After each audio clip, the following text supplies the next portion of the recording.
કોઈ અપમાન કરે તો પણ પીછેટ કરીને મુખની રેખા ન બદલે. કોઈ આપણા માટે ગંદુ ખરાબ બોલે પણ એમના માટે આપણે મધુર બોલીએ, એમાં આપણી શ્રેષ્ઠતા છે. અને ક્યારેય પણ કોઈ આપણી પ્રશંસા કરતું હોય, ખૂબ આપણા માટે સારું સારું બોલતું હોય તો સમજી લેવું જોઈએ એ પુણ્યશાળી માણસ, સજ્જન માણસ, સંત તુલ્ય માણસ છે કે આપણા માટે સારું. અને જીવનમાં અઘરામાં અઘરું વસ્તુ કોઈ માટે સારું બોલવું. હિમાલય પહાડ હાથમાં ઊંચુકો હેલો છે પણ કોઈના માટે સારું બોલવું નહીં બહુ અઘરું છે. કોણ સારું બોલી શકે બીજા માટે? જે સજ્જન છે, જે સંત છે, વિદ્વાન છે, જેનામાં પવિત્રતા છે, એ માણસ બીજા માટે સારું બોલી શકે છે. તેથી આપણે કોઈ વખાણ કરતો, આપણે કોઈ પ્રશંસા કરતો, સમજી લેવું એ માણસ સજ્જન છે, ડાયો માણસ છે. અને ક્યારેય આપણે કોઈ નિંદા કરતો હોય, આપણા માટે કોઈ છિદ્રો આપણા ખોલે, આપણે કોઈ ગંદી ગંદી વાત કરે, આપણા માટે કોઈ અપમાનજનક શબ્દોનો પ્રયોગ કરતા હોય તો નારાજ નહીં થવું. કોઈ પણ માણસ આપણી નિંદા કરતો હોય તો નારાજ થવાની જરૂર નથી. સમજી જવાની જરૂર છે કે એ માણસ આપણી નિંદા નથી કરતો પણ તેના બાપદાદાની ઓળખાણ આપે છે. તમારા બાપદાદા આવા સંસ્કારો આપ્યા છે, એમના સંસ્કારની ઓળખાણ છે, આપણી ઓળખાણ થોડી છે.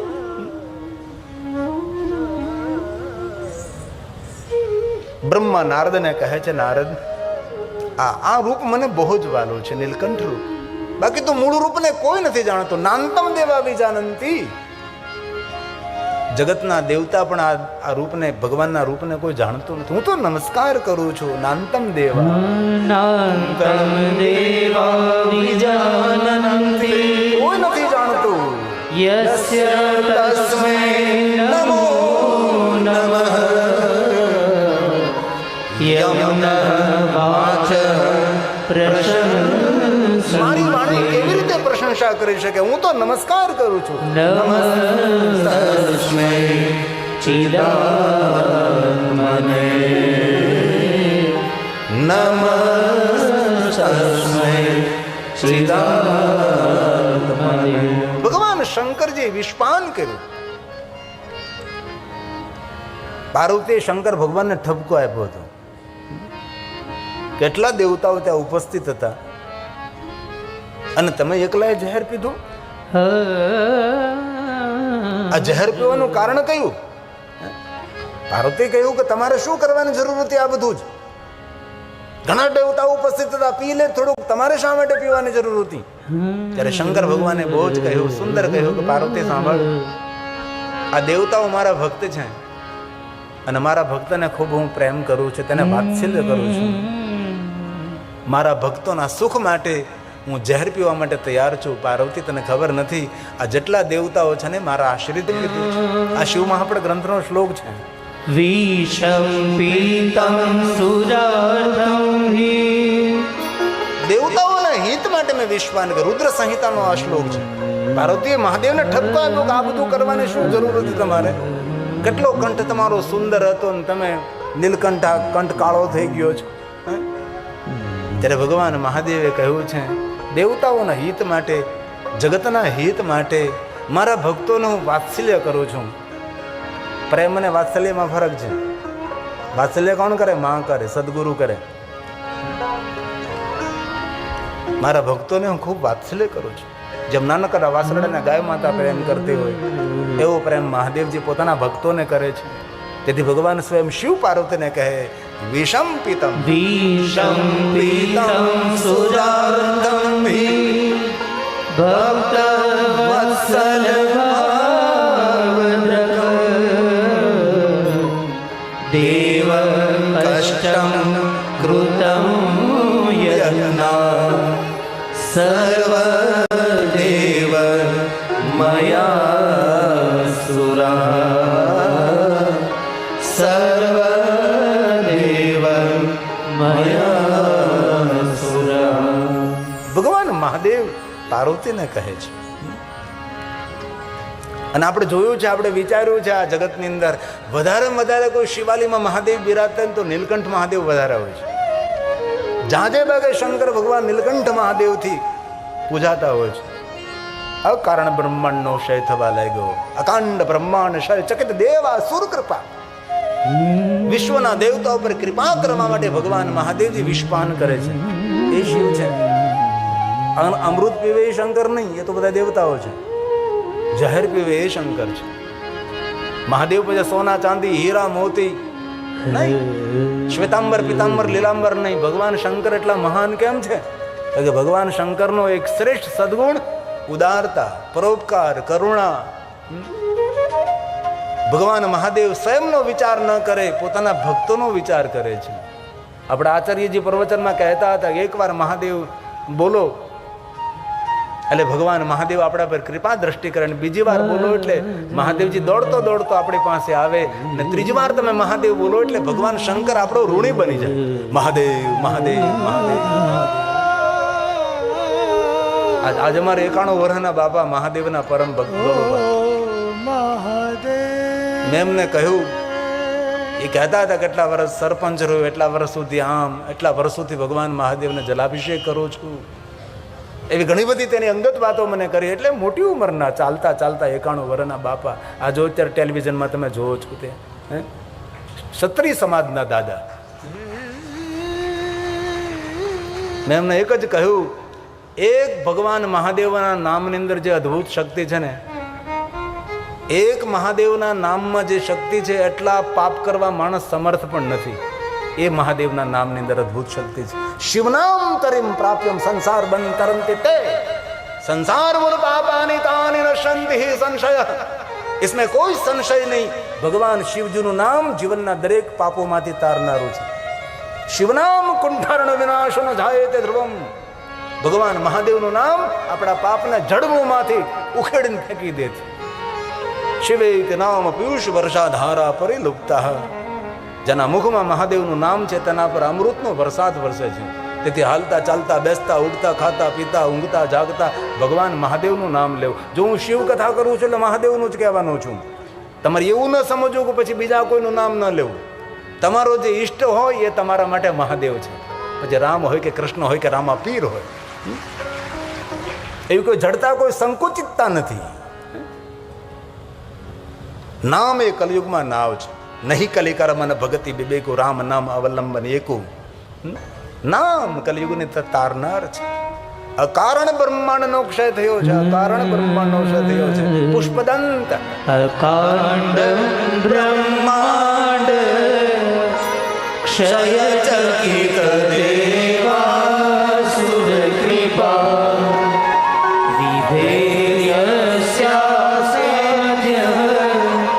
સ્ત્રીનયન વિશંસમહત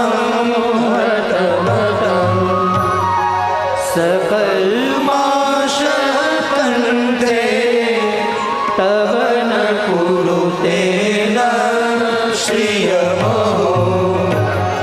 विकारो विश्राद्यो भुवन भयभंग व्यसनिनो भुवन भयभंग व्यसनिनो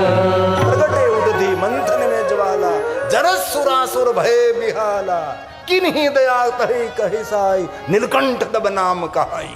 એ મહાદેવ કલમાશ જેનો કંઠ કાળો છે. શ્રીમો સુંદર દેખાય છે. સુંદર દેખાય તમારો કંઠ કાળો. ભગવાન મહાદેવ માટે કહ્યું ભુવન ભય ભંગ વ્યસન. ભગવાન શિવનું વ્યસન ગાંજા ધતુરા ભાંગનું નથી. એના ભક્તો ઉપર કોઈ ભય, એ ભયને દૂર કરો. ભુવન ઉપર કોઈ ભય ઉભો થાય, ભયને દૂર કરવો, એ મારા મહાદેવનો વ્યસન છે. પ્રતિભુવ કોઈ પણ યજ્ઞ કરો, પૂજા કરો, સત્સંગ કરો, કથા કીર્તન કરો, તેના ફલ દેવા માટે સાક્ષીરૂપ ભગવાન શિવ છે. અન્ય કોઈ ફલ ના આપી શકે. ફલ શંકર આપે છે, મહાદેવ આપે છે. સતીએ પોતાના બાપ દક્ષને કહ્યું કે તમે એટલો મોટો યજ્ઞ કરો છો, પણ યજ્ઞનો ફળ કોણ આપે તમને ખબર છે? અહંકાર અભિમાન યુક્ત એટલો મોટો યજ્ઞ કરી રહ્યા છો તમે, પણ તમે જે યજ્ઞ કરી રહ્યા છો એનો ફળ આપનાર તો શિવ છે, અને શિવને તમે આમંત્રણ ના આપ્યું. પોતાના પિતાને સતીએ દક્ષ મહારાજને કહ્યું હતું. તેથી કોઈ પણ સત્કર્મ, કોઈ પણ સેવા કરીએ, કોઈ પણ પુણ્ય કાર્ય, કોઈ પણ કાર્ય કરીએ એનું ફળ ભગવાન શિવ આપે છે. શિવ આપણા સાક્ષી સ્વરૂપ છે. તેથી ભગવાન મહાદેવ વિશ્વાન કરે છે. કાળના પણ કાળ શિવ છે. અને બહુ હૃદયથી કહું છું, મૃત્યુનો દેવતા દુનિયામાં કોઈ નથી. મૃત્યુનો દેવતા મહાદેવ છે. અને દુનિયાનો કોઈ માણસ એવો નથી કે જેને મૃત્યુ નથી. મૃત્યુ સૌ માટે અનિવાર્ય છે. અને બીજી એક વચ્ચે વાત કહી દો, અમરત્વ બનવાનું વરદાન દુનિયામાં કોઈ દેવતા ના આપી શકે. બીજા દેવતારો નીચા નથી દેખાડતો હું, પણ શંકરજીની શ્રેષ્ઠતા દેખાડવાનું કામ કરું છું. કોઈ પણ દેવતા કોઈને અમરત્વનું વરદાન ના આપી શકે. અમર બનવાના જેને જેને વરદાન મળ્યા છે મારા મહાદેવજી આપ્યા છે. મૃત્યુનો દેવતા દુનિયામાં કોઈ નથી. મૃત્યુના દેવતા મહાદેવ છે. તેથી મૃત્યુને મંગલમય બનાવવું હોય તો ભગવાન મહાદેવનું વિશેષ પ્રકારે ભજન કરવું, ભગવાન શિવને વિશેષ પ્રકારે યાદ કરવા. કાલહરમ વિષધરમ એ શિવ છે, એ મહાદેવ છે. મહાદેવનો મહિમા કોઈ સમજી પણ ન શકે અને સમજાવી પણ ન શકે, એવો ગહન મહિમા મહાદેવનો છે. શંકરજીની એક વંદના છે. એ વંદનામાં ભગવાન મહાદેવને કહ્યું છે કે ભગવાન તમે કાલનું હરણ કરનારા છે, કાલમાંથી મુક્ત કરનારા છે. અરે શંકર કાલનો પણ કાલ મહાકાલ છે. તેથી વારંવાર કહું છું, દરેક સંપ્રદાય, દરેક વિચારધારા, દરેક આચાર્યો શ્રેષ્ઠ છે, પણ આપણા મંગલ કરવું હોય અને કલ્યાણ કરવું હોય તો શિવજીનું વિશેષ પ્રકારે ભજન પૂજન અર્ચન કરવું, મહાદેવનું વિશેષ પ્રકાર. આ વંદના બહુ ઓછી લોકપ્રિય થઈ છે. પૂરું વંદના પ્રકરણ છે, એમાં અલગ અલગ ભગવાન મહાદેવનો મહિમા ગાવામાં આવ્યો છે. શિવની વંદના કરવાથી જીવનની વેદનાઓમાંથી માણસ મુક્ત બને છે. ભાવ સે સુનિએ. વંદે કાલહરમ હરમ વિષધરમ વંદે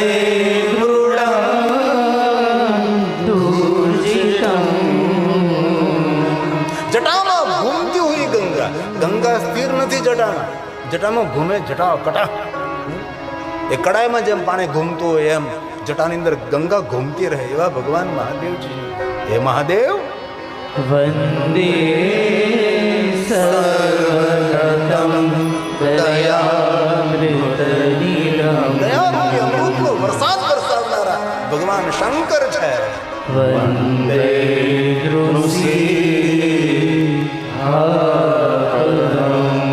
નૃસિંહના ગર્વને દૂર કરનારા. શ્રીમદ ભાગવત કથા પ્રહલાદની રક્ષા માટે ભગવાન સ્વયં શ્રી હરિ નૃસિંહ રૂપે પ્રગટ થયા હતા. ભક્ત પ્રહલાદની પ્રાર્થનાથી નૃસિંહ શાંત નથી થયા. શિવ મહાપુરાણ ગ્રંથ કહે છે ભક્ત પ્રહલાદે બહુ જ પ્રાર્થના કરી, પ્રભુ શાંત થાવ, શાંત થાવ. શ્રીમદ ભાગવત કથાને પ્રણામ, પણ મારો વિષય શિવ મહાપુરાણ કથા છે. અરે દેવતાઓએ પ્રાર્થના કરી નૃસિંહને, નૃસિંહ તમારું કાર્ય પૂર્ણ થયું છે, હવે શાંત થાવ. મુખાંગાર કરે છે, બ્રહ્માંડનો નાશ કરી, બ્રહ્માંડનો સંહાર કરીશ, સૌને બાળીને ભસ્મ કરી, સૌનું ભક્ષણ કરીશ, આવું નૃસિંહ લલકાર કરવા લાગે છે. ભક્ત પ્રહલાદે નહીં, દરેક ઋષિ મુનિએ ભગવાન વિષ્ણુજીને પ્રાર્થના કરી કે આપ શાંત સ્વરૂપ છો, સતોગુણી છો, એ તો તમારી ભક્તિની રક્ષા માટે તમે તમોગુણને ધારણ કર્યો છે, હવે તમોગુણને શાંત કરો ને હવે તમે શાંત થઈ જાઓ, હવે બહુ ઘણું થયું છે. દેવતાઓએ બહુ જ સ્તુતિ કરી નૃસિંહ ભગવાનની, નૃસિંહ શાંત થાવ, શાંત થાવ, શાંત થાવ.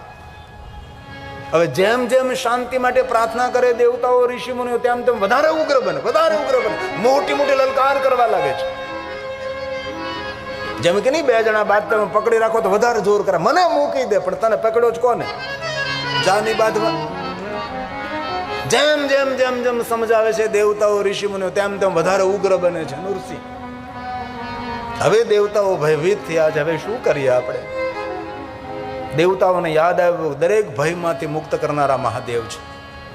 દેવતાઓ અદૃશ્ય થયા છે, નૃસિંહ લલકાર કરે છે. દેવતાઓ ભગવાન મહાદેવના લોકમાં જાય છે. મહાદેવ અદ્ભુત લીલા કરી ભગવાન વિષ્ણુજી ભક્ત પ્રહલાદની રક્ષા માટે અદ્ભુત રૂપ ધારણ કર્યું, નૃસિંહ રૂપ ધારણ કર્યું છે. ભક્તિની રક્ષા માટે તામસ ગુણને ધારણ કર્યો, પણ તામસ ગુણ ઉપર સંયમ નથી રહ્યો. કારણ કે ત્રણેય ગુણો ઉપર સંયમ હોવો જોઈએ, રજોગુણ, સતોગુણ અને તમોગુણ. જે માણસ રજોગુણી બને છે તે ભોગ વિલાસી બને છે. જે માણસ વધારે પડતા સતોગુણી બને છે તેની સાથે કોઈ પણ માણસ બનાવટ કરી શકે છે. જે માણસ તમોગુણી બને છે તેને કદમ કદમ પર શત્રુઓ ઉભા થાય છે. તે ત્રણેય ત્રણ ગુણો ઉપર આપણો સંયમ હોવો જોઈએ. જ્યાં જરૂર પડે ત્યાં તમો ગુણ, જ્યાં જરૂર પડે ત્યાં રજો ગુણ, જ્યાં જરૂર પડે સતોગુણ. કથામાં બેસીએ સતોગુણને ધારણ કરીને બેઠા છે. કોઈના લગ્ન પ્રસંગમાં જાય, પાર્ટીમાં જાય તો થોડા રજોગુણી બની જઈએ, અને કોઈ સાથે થોડો વાર્તાલાપ કરવો છે, કોઈ હક થોડો લેવો છે તો તમોગુણ થોડું ધારણ કરી લઈએ. આ ત્રણેય ગુણની સમાનતા રહેવી જોઈએ. શરીરને તંદુરસ્ત રાખવા માટે વાત અને કીફ, વાત, પિત્ત અને કફ ત્રણેયની સમતુલના રહેવી જોઈએ. એવી રીતે વ્યવહારની અંદર રજોગુણ તમોગુણ ને રજોગુણ. દેવતાઓ કહે છે મહાદેવજી ભક્તિની રક્ષા માટે ભગવાન વિષ્ણુજીએ તમોગુણનો આશ્રય લીધો છે, પણ તમોગુણ ઉપર સંયમ રાખી શક્યા નથી, તેથી લલકાર કરે છે. અને એવું બોલે છે મહાદેવજી કે વિશ્વનો સંહાર કરીશું. એવું બોલાય શ્રીહરિથી, જેનું કાર્ય પોષણનું છે. સંહાર કાર્યને રક્ષા કરીએ તો ભગવાન મહાદેવ તમારું છે. આવું શા માટે વિષ્ણુ વાણી વર્તન કરે છે? નૃસિંહ રૂપ ધારણ કર્યું, નૃસિંહ લીલા અદ્ભુત કરી રહ્યા છે, દર્શનીય લીલા છે ભગવાન મહાદેવ. અમારા સૌની વિનંતી છે નૃસિંહને શાંત કરો ભગવાન. હવે ભગવાન મહાદેવજી પહેલા તો વીરભદ્રને મોકલે છે. અને ક્યારે તમે હરિદ્વાર જાઓ ને તો હરિદ્વારથી ઋષિકેશના માર્ગ ઉપર વીરભદ્રેશ્વર મહાદેવ છે. વીરભદ્રે જ્યાં ઉપાસના કરે છે, બહુ જ પ્રાચીન છે. લગભગ આપણા ગુજરાતીઓ તો જાતા જ નથી, ત્યાંના સ્થાનિક લોકો જતા હોય છે. ક્યારેય તમે જતા તે માર્ગ ઉપર જંગલની અંદર છે, બહુ અંદર છે થોડુંક, વીરભદ્રેશ્વર મહાદેવ. હરિદ્વારમાં બહુ સારા સારા શ્રેષ્ઠ શ્રેષ્ઠ શિવલિંગો છે. બિલેશ્વર, ભીલેશ્વર, સર્વેશ્વર, તિલભાંડેશ્વર, દક્ષેશ્વર, ગંગેશ્વર, આવા અસંખ્ય. પશુપતિનાથ મહાદેવ પ્રાચીન મહાદેવનું લિંગ સ્વરૂપ છે ગંગાના તટ ઉપર. અસંખ્ય શિવલિંગો છે. ઋષિકેશમાં પણ અગણિત શિવલિંગો છે. વીરભદ્ર જાય છે. વીરભદ્ર સમજાવવાનો પ્રયાસ કરે છે, શ્રી હરિ આપ સતોગુણ છો, આપ શાંત થઈ જાઓ. હું પ્રાર્થના કરું છું, વિનંતી કરું છું. સંહાર કાર્ય તમારું નથી, સંહાર કાર્ય તો સ્વયં શિવ કરે છે. આપ શા માટે ઉગ્ર થાવ છો? આપ શાંત થઈ જાઓ. લલકાર કરવા લાગે છે, હું જગતનો સંહાર કરીશ, હું જગતને સમેટી લઈશ, ત્રિભુવનને હું ભક્ષણ કરી જઈશ. લલકાર કરે છે. વીરભદ્રને પકડવાની કોશિશ કરે છે. વીરભદ્ર અદૃશ્ય બને છે અને મહાદેવની પાસે પહોંચી જાય છે. ભગવાન અહંકારની માત્રાઓ વધી ગઈ છે. ભગવાન શિવ, ભગવાન મહાદેવજી ભૈરવને મોકલે છે. ભૈરવ જાય છે, કાલ ભૈરવ જાય છે. એક પછી એક ભૈરવ, એક પછી એક ભૈરવ, 64 ભૈરવ ગયા સમજાવવા માટે. 64 ભૈરવ. હે સતોગુણી, હે વિષ્ણુ, આપ શાંત થાવ, શાંત થાવ. તમારા ભક્તની રક્ષા થઈ ચૂકી છે, હવે આપ શાંત થઈ જાઓ. લલકાર કરે છે, હુંકાર કરે છે. ભૈરવોને પણ પકડવાની કોશિશ કરે છે. ભૈરવો તમારું ભક્ષણ કરી જાય છે. એક પછી એક ભૈરવ નિષ્ફળ જાય છે. ભગવાન મહાદેવની પાસે જાય. ભગવાન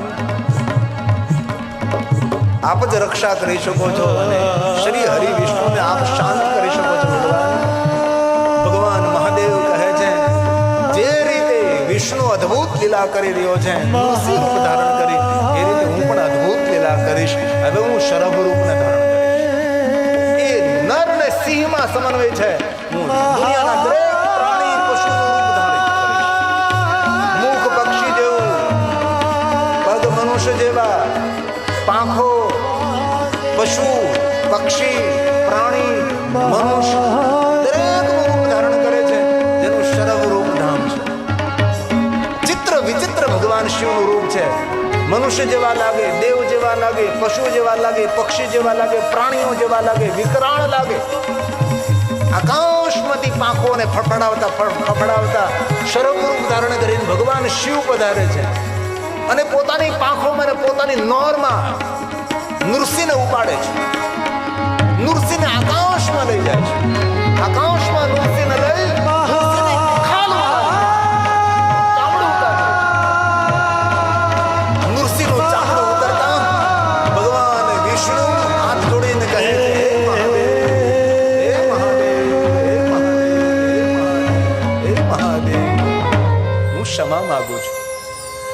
મૂળ રૂપમાં રૂપમાં વિષ્ણુ પ્રગટ થાય છે ત્યારે વિષ્ણુ ભગવાન મહાદેવને કહે છે, હે શંકર, મેં તો મારી ભક્તિની રક્ષા માટે થોડી વાર માટે તામસ ગુણનો આધાર કર્યો હતો, તામસ ગુણને મેં ધારણ કર્યો હતો, પણ તામસ ગુણ ઉપર મારો સંયમ નહીં રહ્યો.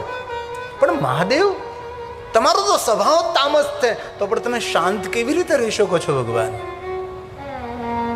વિષ્ણુ ભગવાન મહાદેવને સ્તુતિ કરે છે અને ભગવાન શિવ કહે છે, તમારી લીલાનું નામ રહેશે નૃસિંહ લીલા, અને મેં જે તમારી સામે લીલાઓ કરે છે તેનું નામ રહેશે શર્ભ લીલા. પણ સાંભળો નૃસિંહ, હે વિષ્ણુ, તમારા અંગ ઉપરથી મેં ખાલ ઉતારી લીધી છે, સિંહની ખાલ, નૃસિંહ સિંહની ખાલ ઉતારી લીધી છે.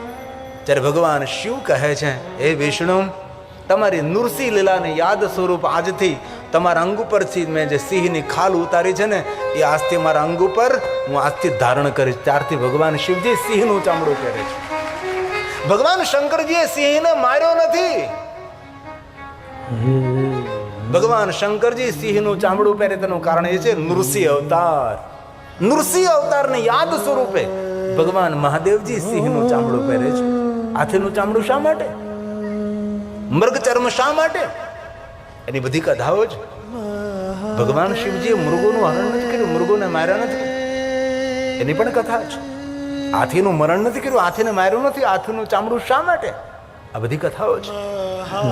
તેથી આ વંદનાની અંદર કહ્યું છે, નૃસિંહના ગર્વને દૂર કરનારા ભગવાન, નૃસિંહને કોઈ શાંત ન કરી શક્યું, નૃસિંહને ભગવાન શિવ શાંત કરી શક્યા છે. વિષ્ણુ ભગવાને શરણાગતિ સ્વીકારી કે થોડી વાર માટે મેં તામસ ગુણનો આશ્રય કર્યો, તો તામસ ગુણ ઉપર હું સંયમ ન રાખી શક્યો. ભગવાન શિવ, તમારો તો સ્વભાવ તામસ છે, તો પણ શાંતાકારમ શિખર શયનમ નીલકંઠમ સુરેશમ. ભગવાન, આપ શાંત રહી શકો છો. આ ભગવાનની વંદના છે. વંદે કાલહરમ, વંદે કાલહરમ હરમ વિષધરમ, હે મહાદેવ, હે મહાદેવ. વંદે મૃડાંકુરજિતમ, હે મહાદેવ. વંદે સર્વગતમ દયાવૃતનિરમ, વંદે નૃસિંહાપરમ,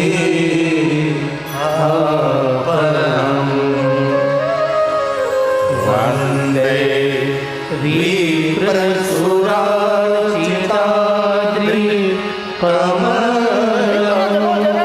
સેવા કરે, હે શિવ છે. વંદે ભગાક્ષપમ, ઇન્દ્રને પણ દુઃખમાંથી મુક્ત કરનારા મહાદેવ તમે છો. વંદે ભક્તજનાશ્રયં ચ વરદમ, વંદે શિવં શંકરમ, વંદે શિવં શંકરમ. આ વંદના ઓછી લોકપ્રિય બને છે, પણ આ વંદના પ્રકરણમાંથી એક વંદના લગભગ સૌને મુખપાઠ હોય. ભજનોમાં ગવાય, સત્સંગમાં ગવાય, શિવની પૂજાની અંદર આપણા આચાર્યો ગાતા હોય છે. આ વંદનામાં અનેક વંદનાઓ છે, એમાંની એક વંદના આશા રાખું છું આપ સૌને કંઠસ્થ છે, અને હોય જ, એટલું તો કંઠસ્થ હોય જ. આશા રાખું છું આપ પણ સાથે અમરધામ આશ્રમ આટલા પવિત્ર તપસ્વી સંતો બિરાજે, સજ્જનો બિરાજે છે. અને જ્યાં ભગવાનની કથા થતી હોય ને, એકવાર ભગવાનનું નામ લઈને તો એકમ વા કોટી ગુણિતમ, એકવાર નામ લેવાથી કરોડવાર પુણ્ય મળે છે. અને કોઈ પણ શુભ સંકલ્પ કરીને તો સંકલ્પ આપણા સિદ્ધ થાય છે. કથા એ કામધેનુ, કથા એ કલ્પ વૃક્ષ છે. અહીં તીર્થોનો વાસ હોય છે, અહીં પવિત્ર મહાપુરુષોનો વાસ હોય છે. અહીંયા સૂક્ષ્મ રીતે હરિસંગ સાહેબની ચેતનાઓ નિરંતર કૃપા કરતી હોય છે. આ સ્થળ ઉપર એની તપસ્થલી છે હરિસંગ સાહેબની. તો આશા રાખું છું આપ સૌનું મૌન ખુલે. વંદે દેવ ઉમાપતિ સુરગુરુ, દેવોનો ગુરુ, ત્રિભુવન ગુરુ, ગુરુના ગુરુ શિવ. વંદે જલ જગતના કારણ સ્વરૂપ ભગવાન શિવ. પન્નગભૂષણમ પન્નગ એટલે સાર. પન્નગ, પન્નગ આભૂષણ પહેરનારા, નાગોના હાર પહેરનારા, વાસુકી કંઠભૂષણમ, એ ભગવાન શિવ છે, એ મહાદેવ છે. વંદે પન્નગભૂષણમ મૃગધરમ એ મહાદેવ, એ મહાદેવ. વંદે પશુપતિ પશુપતિ એટલે ગાય ભેંસ બળદ એ પશુ નહીં. આપણા શિવ મહાપણમાં પશુ એટલે જીવ. પશુનો ઈશ્વર ભગવાન શિવ, પશુનામ પતિ. એ મહાદેવ પગે લાગુ છું. આ મહાદેવની વંદના છે, જેના 3 નેત્રો છે, સૂર્ય, ચંદ્ર ને અગ્નિ. વંદે સૂર્ય શશાંકવહની નયનમ એ મહાદેવ. વંદે મુકુંદમ પ્રિયમ વંદે ભક્તજનાશ્રયમ ચ વરદમ વંદે શિવમ શંકરમ વંદે શિવમ શંકરમ. કલ્યાણ કરનારો, કલ્યાણનો વિસ્તાર કરનારો શિવ છે. સુખ આપનારો, સુખનો વિસ્તાર કરનારો, વંશ આપનારો, વંશનો વિસ્તાર કરનારો ભગવાન શંકર છે. શંકર આપે તેટલું નહીં, જે વસ્તુ આપે એનો વિસ્તાર થાય, એ મહાદેવ છે, એ ભગવાન શિવ છે.